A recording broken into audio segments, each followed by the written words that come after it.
Hello and most welcome to 1805. We will continue where we left off with Wittgenstein and Zen by John V. Canfield. There were a lot of interesting quotes last time, that words are doing, and if we let off of doing, we lose the value, the meaning of words. We live in a world of empty concepts today. We've been studying biblical, I don't know what to call them, changes or twisting of biblical text into the left hemisphere. They all make a very odd sense to us. And they are taken by authors who always refers to others, not the observer, an understanding that is coming from a point of nowhere, to use the phrase of Thomas Nagel. They are disjunct from their own spirit and body.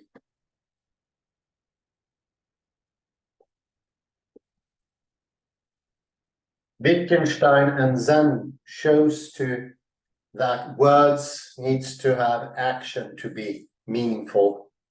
God is not an existence. You cannot believe in God inside your head or in your heart. It's absolutely wrong. This is not how it was used by the time of Christ, when we know people were right brain hemisphere directed. Left hemisphere is empty concepts, either in the heart only or in the brain, most commonly today, actually.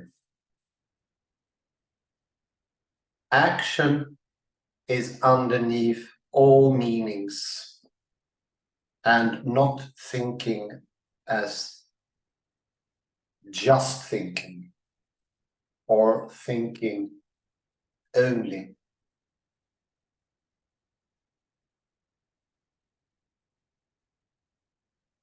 It has deep connections to our living in the world. We are not disconnected. Language does not exist apart from us, as suggested by, for instance, Noam Chomsky. No, everything is intertwined. It's a wholeness. It goes into itself to fulfill itself. That is spirituality.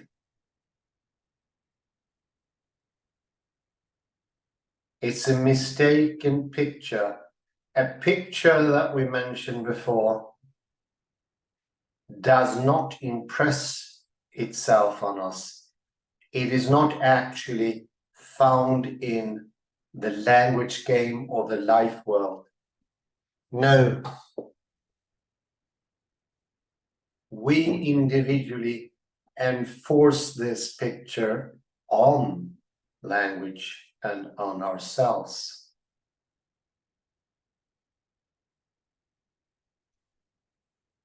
To be able to understand something, we need to be shown or do it.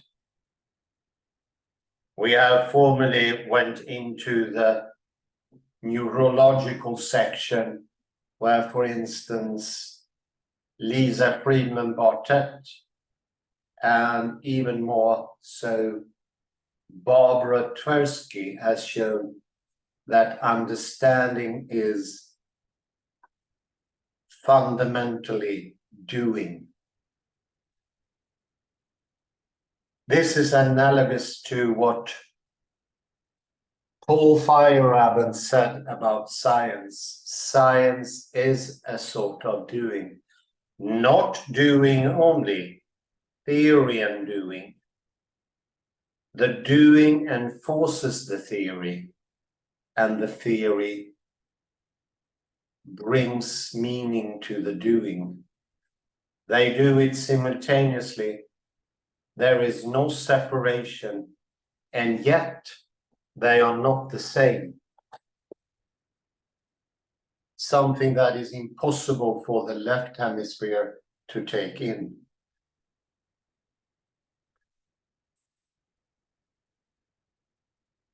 Because the left hemisphere is an either-or situation. The left hemisphere is original. In the left hemisphere, everything is either true or false. The real world has a scale. Nothing in the real world is either or.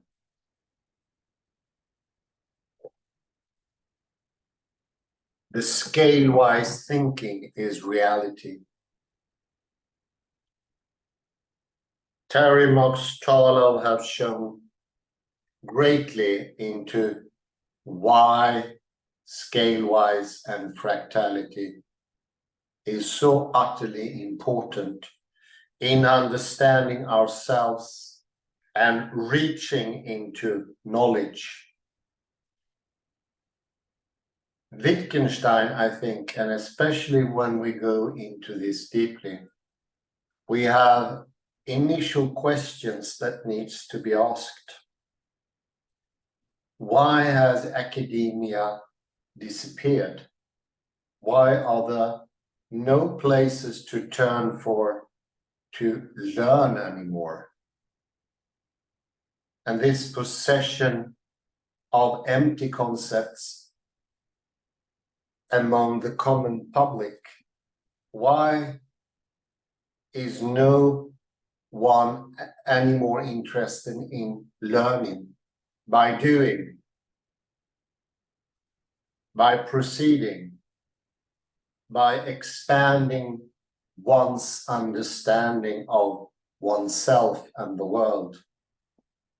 That has become very uncommon. I will now continue on page 392, last word being trance.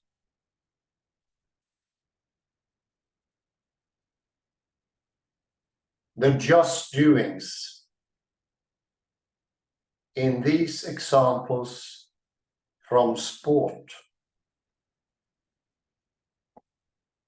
are not regimented, stereotyped, or automaton-like. They are intelligent, purposive, and creative, like just doings that form the base of language.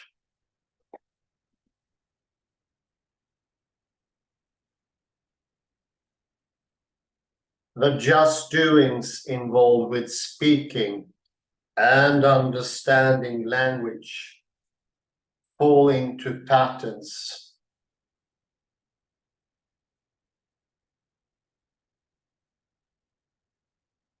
To trace out features of these patterns is to trace out features of language games, as will be seen below.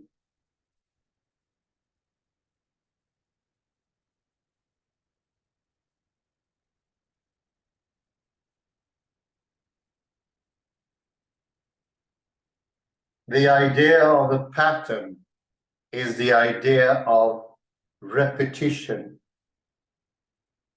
of doing the same.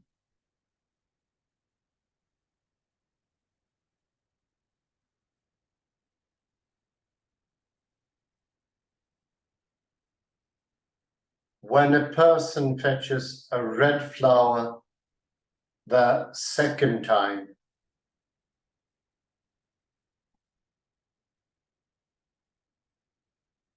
in a response to a command, he does the same as he did the first time, provided he follows the two commands correctly.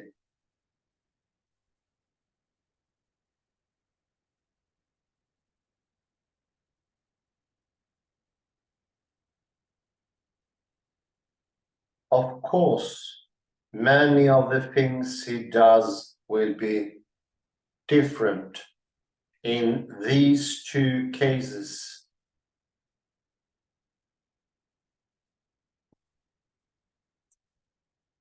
He might first bring a red rose, and the second time a red tulip, for example.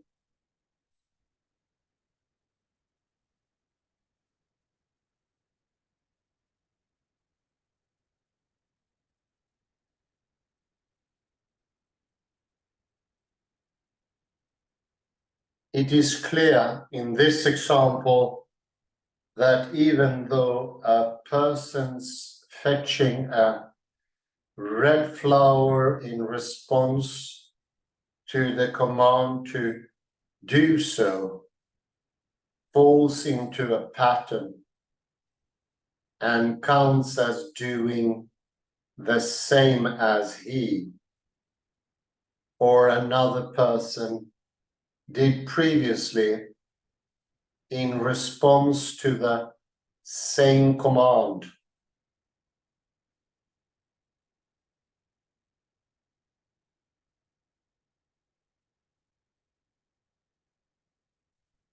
There's yet still room for the act of obeying the command to be purposive, intelligent, and creative.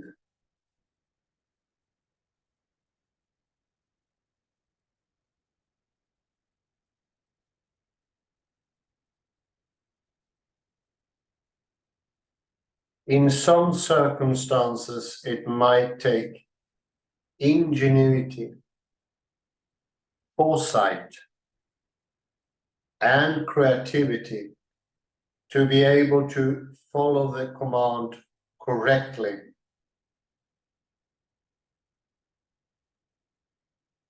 E.g., various obstacles and hindrances might have to be overcome.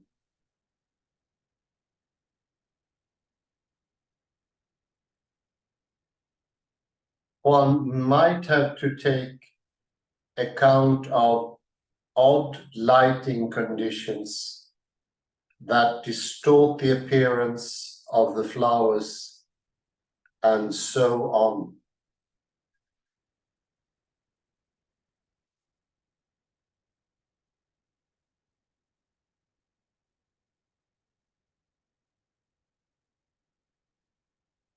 That one has done the same does not imply that one has, for instance, acted in a stereotyped way. Nor does it imply that one's actions is a mere reflex, and so on.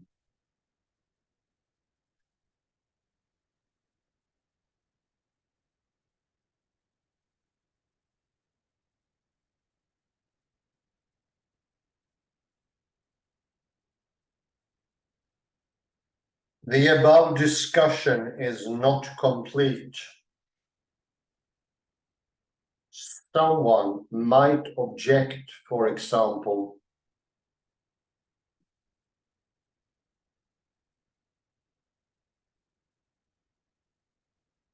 if foresight occurs in the process of following the command. This entails that thoughts have occurred.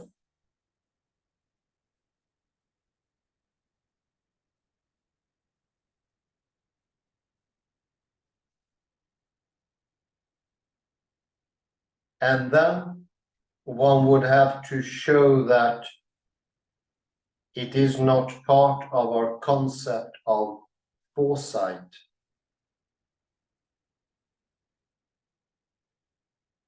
That we apply the concept on the basis of having ascertained that the person in question has had thoughts of some kind in his mind.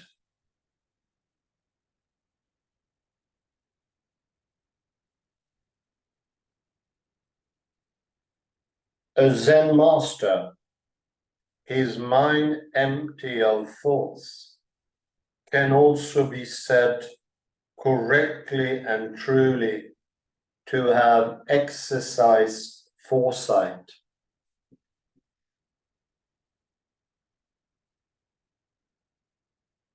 But enough has been said to raise serious doubts whether the kind of objection that we've been considering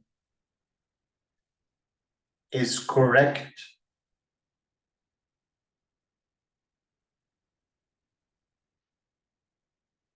and to indicate that, that just to do something, maybe to act with a great forcefulness and zest, and to act intelligently in keeping with the contingencies of the situation, and in such a way as to bring about some worthy goal.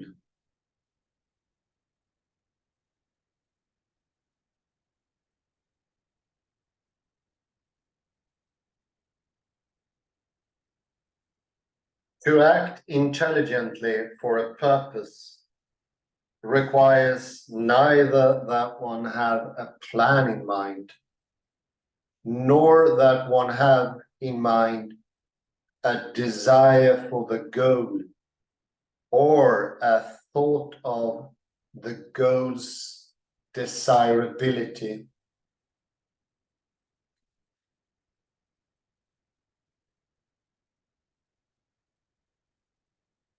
None of the positive adjectives in question, intelligent, clever, sophisticated, apt, thoughtful, expedient, etc., need be denied to an action merely on the ground that the action was a case of just doing.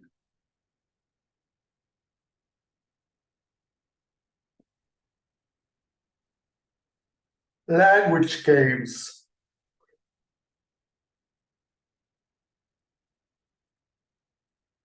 (432).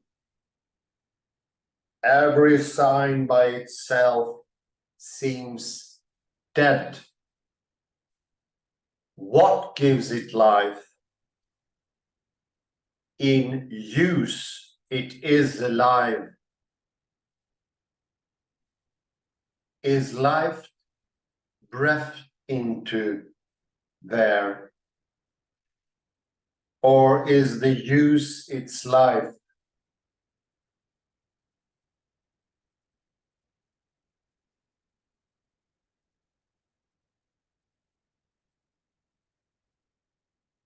Five, custom the same.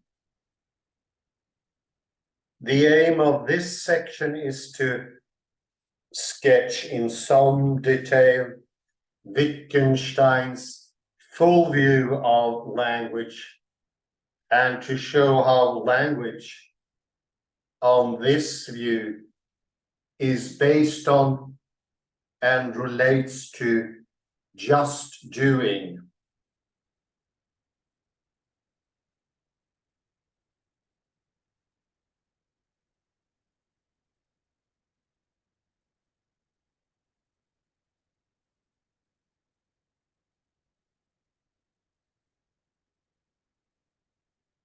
the just doings that constitute language fall into patterns are instances of doing the same. Such patterns of just doings are best thought of as customs in the anthropological sense.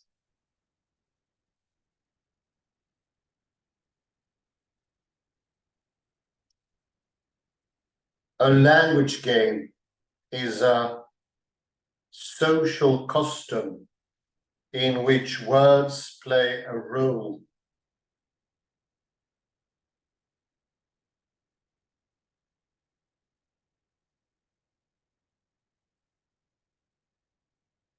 When we have words integrated in a certain way in a pattern of activity, where this activity exists in a culture somehow as a result of acculturation, then we have a language game.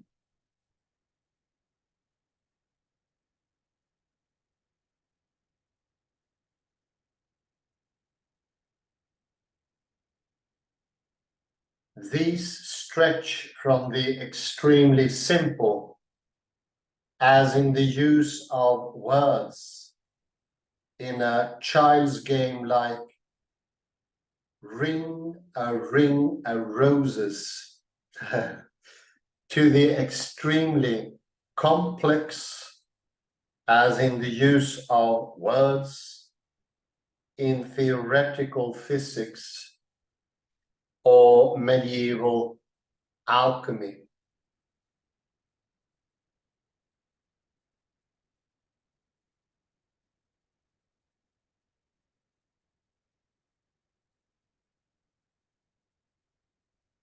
If we think of the range and variety of human custom, we get some corresponding idea of the range and variety of language games.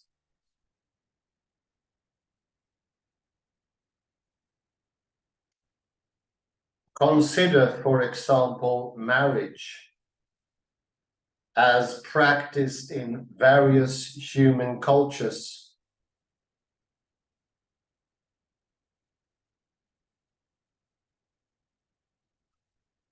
The rules of the game, rules determining when the marriage has been made, when it may be broken, what the obligations of husband to wife and wife to husband are, the rights and roles of in-laws and children, and so on, vary greatly from culture to culture.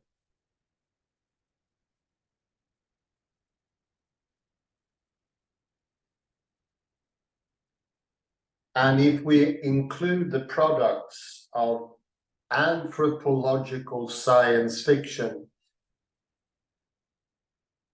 possible institutions or customs that we could invent,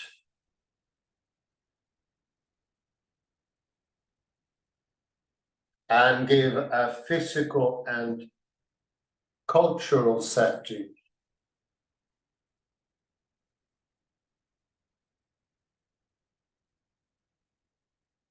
then it is seen that what we count as marriage exists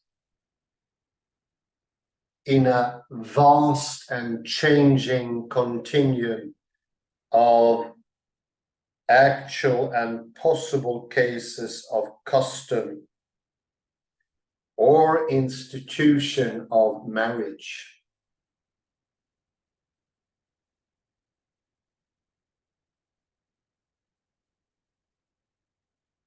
Similarly, with any language game, for example, the language game of telling jokes,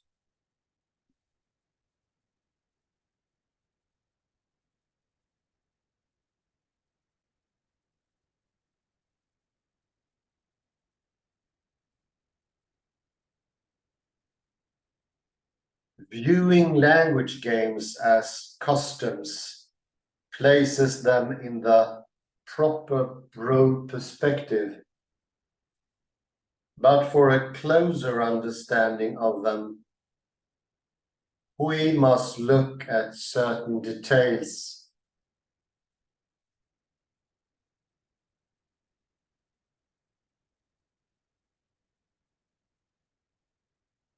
And first, it is worth repeating a point already made about the idea of the same, and worth saying something about the intelligibility of this notion.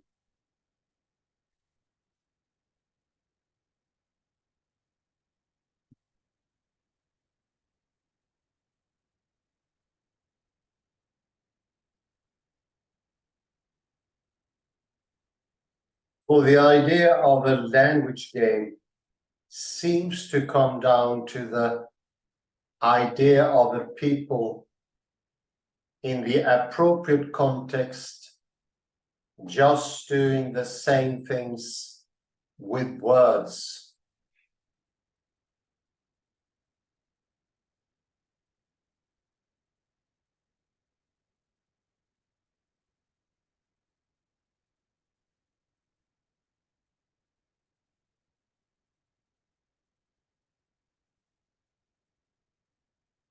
Let us consider a very simple language game, that of military saluting.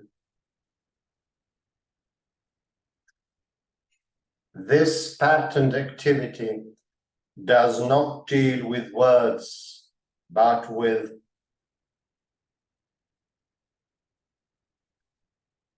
certain bodily movements.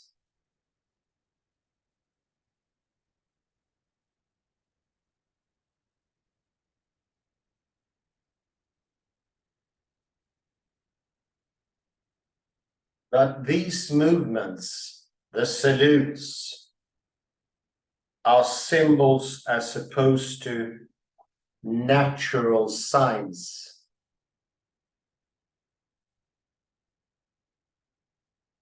If the custom is that the person of inferior rank salutes first,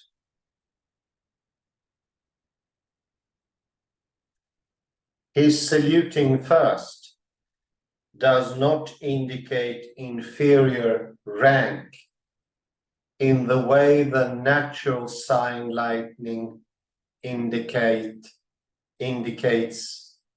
thunder.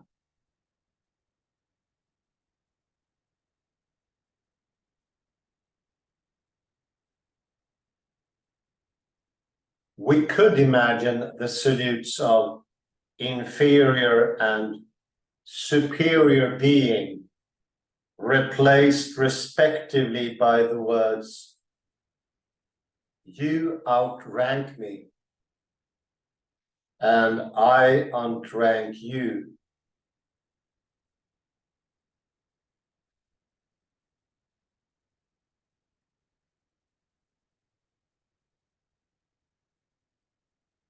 The point already made about the same is this: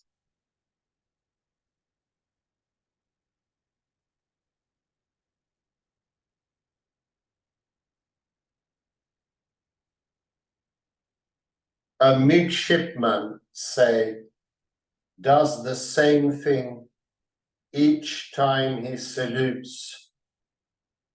even though his arm may move through a slightly different arc or at a slightly different speed each time.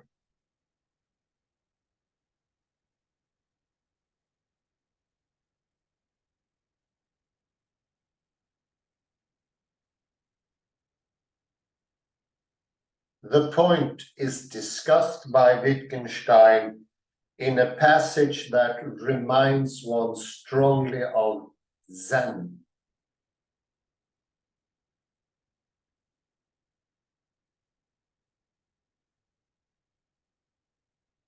Thank you for the focusing. Very nice. Seeing life as a weave. This pattern is not always complete and is varied in a multiplicity of ways.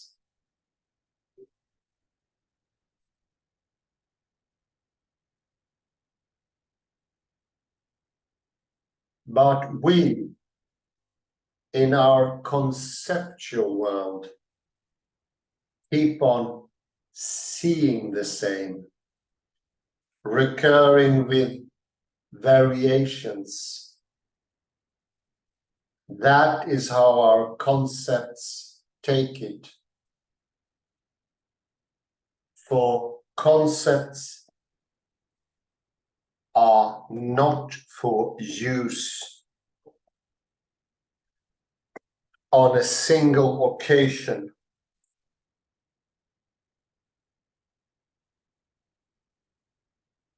I think I'll put an end there. It's supposed to be a bit shorter. It is page 395.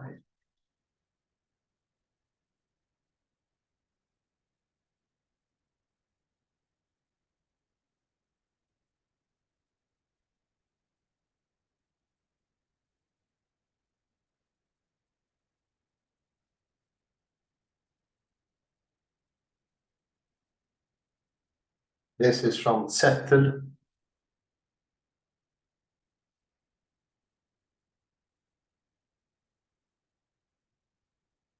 I could expand this one, but first we make a note that we end on a single occasion. We don't miss out on that. A single occasion.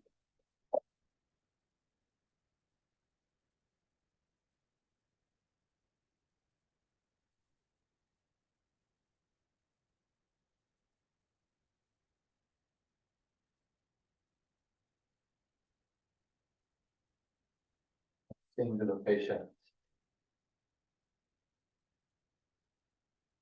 And that is a place as good to start, to put the tone on the summary. No expression can mean anything the first time. It is absolutely impossible. And no expression can be learned from a dictionary or a lexicon. We know that that simply do not work. It needs to be actually repeated. Otherwise, it will become an empty concept. So be very careful never to use explanations for words. Very careful. It needs to be used in the proper context, in live language. That is the message from Zettel.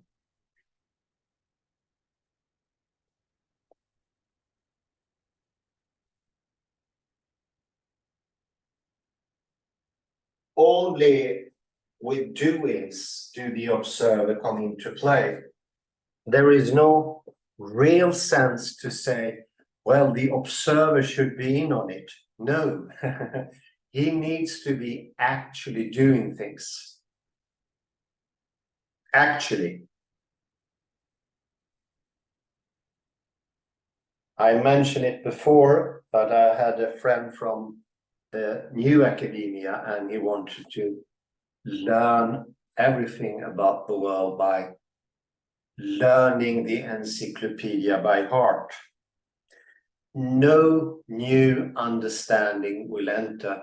He will instead corrupt his present understanding by mixing concepts that he hasn't used. And I often compare the empty concepts to duds, like ammunition that doesn't work. And what would happen is he mixes, or one mixes, presumably I do this myself, we all do it. We mix empty concepts with real ones that we actually use. And that worsened the case. Then none of our language will be working properly. It would be like a broken bike. But it can be healed, and this is the point of use, of act, doing all kinds of things.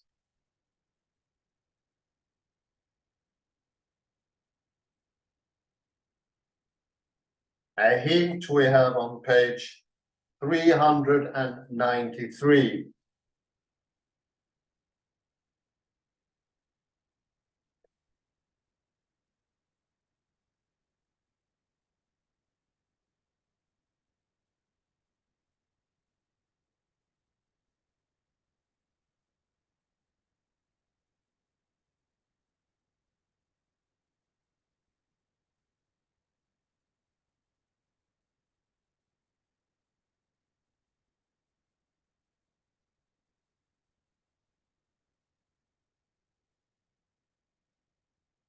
It's also very nicely put.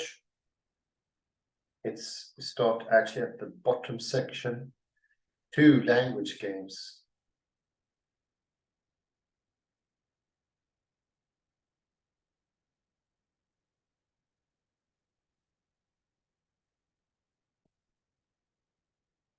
Every sign by itself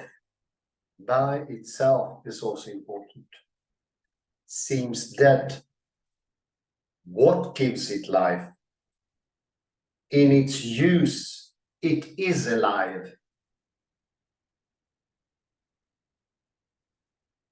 Is life breathed into it there? Or is the use its life? So we have, it's a very condensed, but there are 3 different things here. It is also the connection with the other real concepts, not lexical derived, but used derived, and used several times in live, actual circumstances, in the proper situation. I think I had an example earlier on. The Spanish word for beer, una caña. Every time you pronounce it differently, not the same. There is no correctness in the real world. It's just better precision. But every time you use it in the proper situation with Spaniards, at the restaurant, ordering una caña, por favor, you will make it come alive. But whereas you go to the lexica and look it up, you will kill it off if you don't use it directly afterwards. And then when you extend your vocabulary in the language, you will also make them sing together, because they have a family connection. They don't have a family identity, They are not genetically similar, but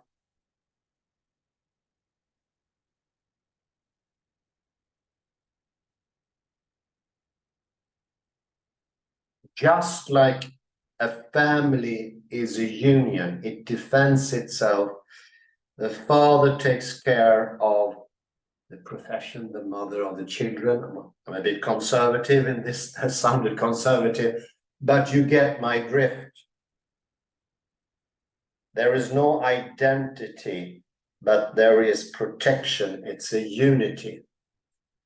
So the more you get into the language game, remember what I said, bringing dead concept into your language. It means that the family gets disrupted. It gets, for every dead lexica-derived word, it becomes a little bit weaker. And it's its use. And in the end, you don't specifically have to use caña or por favor. You can speak other words in Spanish, and because they join the same family, they will, oddly enough, strengthen caña and por favor and the situation. Why? Well, they're all in the same life world. Life world is the same. And this is taken up just beneath, very practical, Hans. So if you look under her, what we often mistake as generalized meaning, try this out instead. It is the same doing.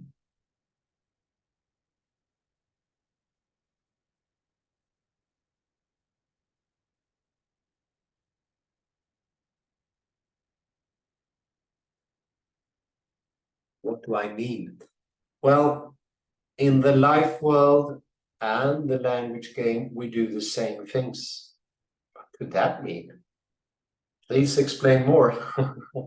Well, the word caña gets its meaning from many Spanish people at different occasions, repeatedly goes to the restaurant, the taverna, the bar, and so on, and say, por favor, una caña, or una con caña, por favor, or dame una caña. They are not so polite in Spain. Dame una caña ya.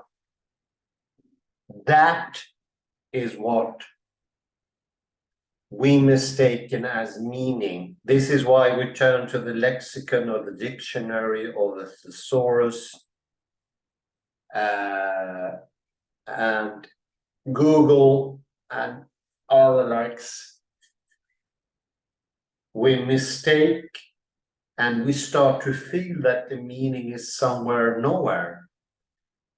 Well, it sort of is nowhere, but it is actually somewhere. It's in the custom, which is very hard to do an Augustinian ostensive definition to, because it's not a thing, it's a doing. It's the perpetual doings of millions of Spaniards. And that also refers to history. Repetition is history.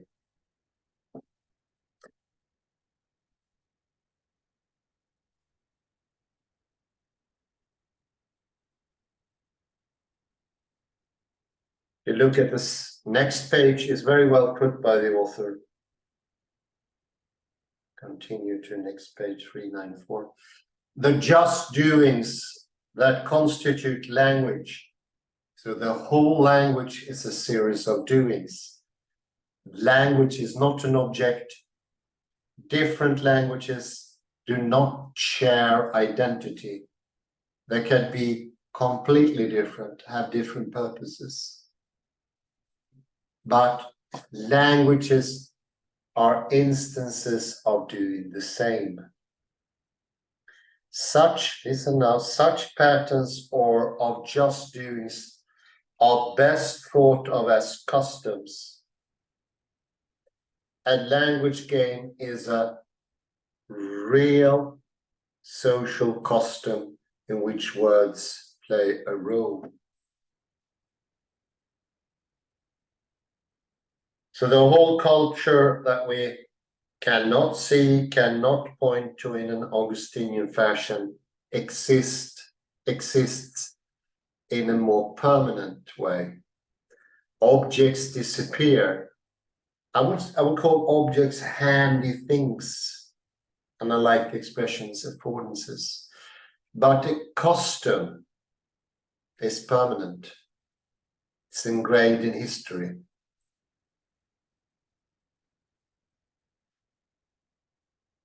And I think in the other articles looking into revelation, the doing of revelation, the doing of heaven is permanence, whereas existence of a heaven, an essence of a heaven, a Tegmark heaven, which all priests are preaching today. It's a Tegmarkian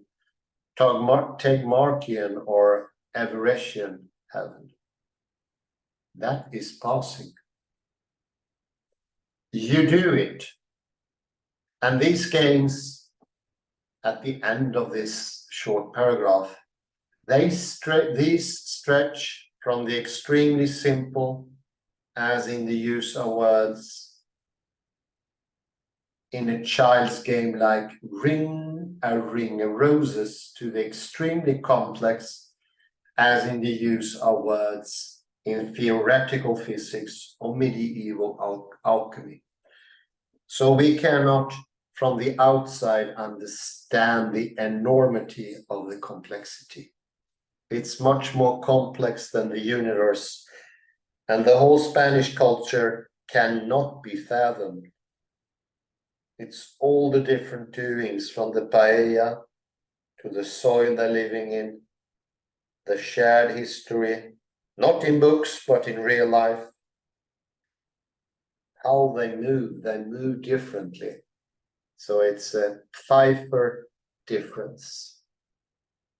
And that can store an enormity of information, much more than all the computers in the world.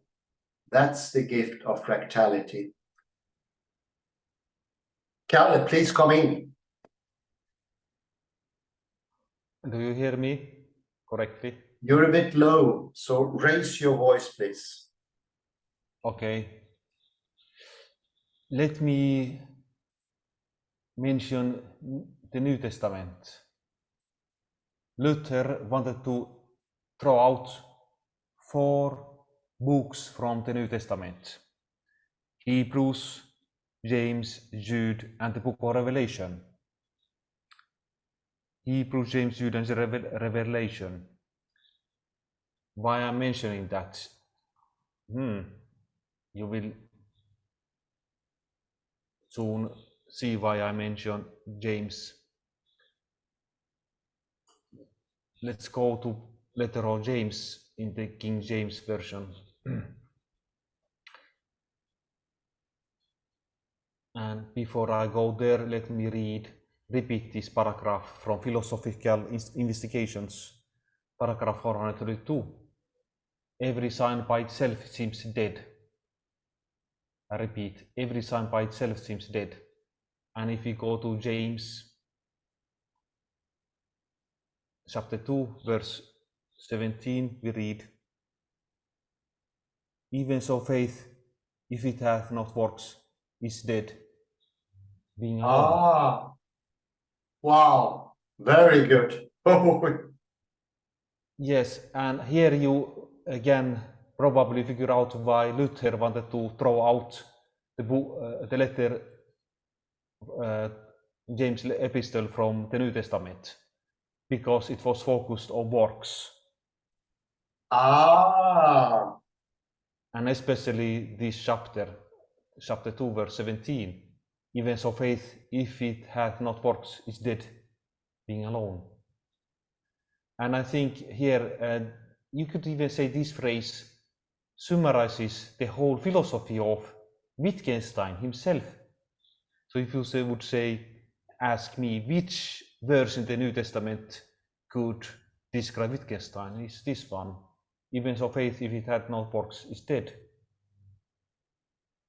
And Wittgenstein was aware, of course, of Luther. Wittgenstein was Catholic. So I think he's paraphrasing this verse, every sign by itself seems dead. And Wittgenstein's answer to this debate, informal answer to this debate, Reformation debate, is that it's use that is significance. Yes. It doesn't help that you think inside your head, I'm saved, God has saved me. No. I have to actually put it in usage. Definitely, very fantastic. That's great, Kalle. Thank you. Without work, it's worth nothing. Indeed. And the apostle, or rather, some scholars think that it was the brother of Jesus, half brother of Jesus, wrote the book of James, and he is called James the Just. So I think this is important, actually. James the Just. Why is it important? Yes, if you go to the next page, this is Canfield's formulation. It is possible that I'm reading too much, but it is perhaps that Canfield understood this. Is referring to this, James, the just doings. Yeah, definitely. Indeed. Fall into patterns. And he repeats then, you see here, let me see, I'm a bit tired. Just doings here, so you see it twice. Yeah, indeed. Canfield could have just said the doings that comes to language fall into patterns. That would be perfectly well, but he repeats it, just doings. So this is a very subtle from Canfield's part, or perhaps is, I don't know. No, indeed, I do agree. Very good. Here too, just doing. So it's 3 times actually. So Wittgenstein emphasizes usage, and Canfield also adds to the debate is the just doings. So there is a lot of intertextual play here, alluding to a little bit to Apostle Paul, but especially to James the Just, Wittgenstein saying his, and then Canfield adds also his emphasis is just doings.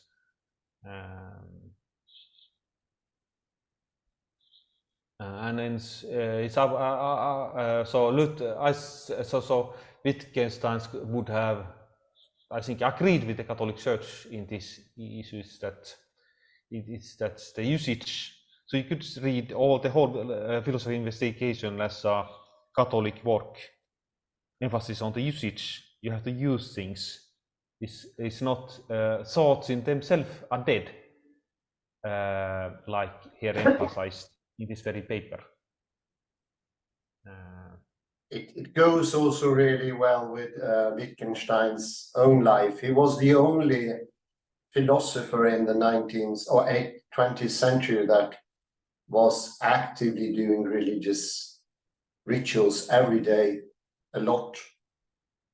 And here also just is of course ambiguous in English, but I right to think it just in yes, right. I do agree. Justice it can mean only doing, but justice emphasizing, and it has to be done in a right way. No, I don't know, right way. Okay, yes, right way, yes, absolutely. But it's still, I think the word right would be a little bit wrong, because there is nothing really right or wrong, like in analytical philosophy, but it's more emphasis is that's just more, perhaps in Catholic sense, and that is you are doing, or a Christian sense, just. Yes, it's just, it's fair. it is morally good. As Ian McGilchrist says, there Absolutely. is an enormity of difference in moral stance between the left hemisphere, which is completely demoralized. It doesn't have any sense of morality. And comparing to the right side of the brain, the only bearer of any morality or any just. When it's just, sorry, I use just again. When it's only right and wrong, black and white, there can be no morality. But when we have the shades, we will be able to tell one from the other.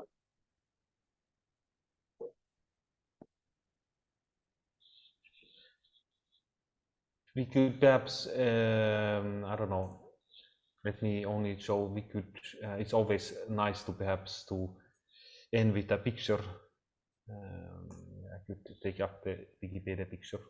Oh, this is the, we don't want here. You can find a nice picture of James the Just. Yeah, that's a nice way of ending this lecture. If we want to end it there, which one do you prefer, Hans? These?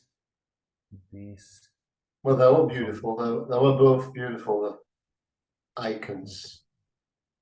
Okay, perhaps we can end this Yeah, lecture cool. with the James and Just. Perhaps we can bless this evening. Yeah, it's a good end. Thank you very much, Kalle. Excellent remark. Fantastic to bring in Jacob here, James. I love that. I love that. It's a doing.